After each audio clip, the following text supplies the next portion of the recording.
here at New York Comic Con 2017 with Michael Jelenic, the producer and co-writer of Batman vs. Two-Face. How are you doing? I'm doing great. Fantastic. So, what was it like getting into the head of Harvey Dent?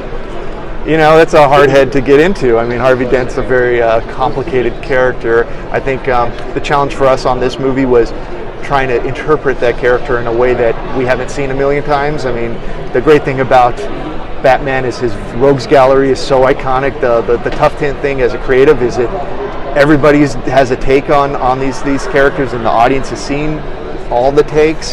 So we were just really focused on trying to give a different version of the character, something that maybe strays a little bit from the comics. So I think that was fun for us. Okay, fantastic. And much like you said, so you've adapted it to the tone and the general outline of the Batman 66 universe. How was it trying to sort of mould Harvey and the rest of the story to that world, whilst from the general impression I get is that it's darker? So how do you tread the line as such? Yeah, I think if anything we were molding like the 66 lighter take to this new world, where we were wondering if how can you expand the Adam West take on Batman if that show kept on going, what would that show possibly become? And so I think what we came up with was I think we're calling it Camp Noir. So it's like a lot of noir,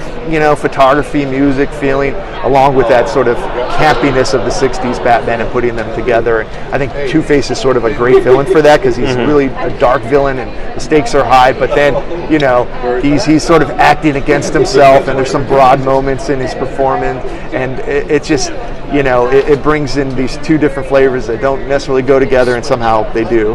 Fantastic. So in one respect you are creating a genre. Yes, Camp Noir. Camp Noir. Go to the 60s and then come back to the 40s and then put them together. Just splice them between. Yeah. Fantastic. Thank you very much for having a chat with us, and it. I hope you have a fantastic convention as well, and I'll catch you in the panel in just a moment. Thank you. Thank you very much. Cheers.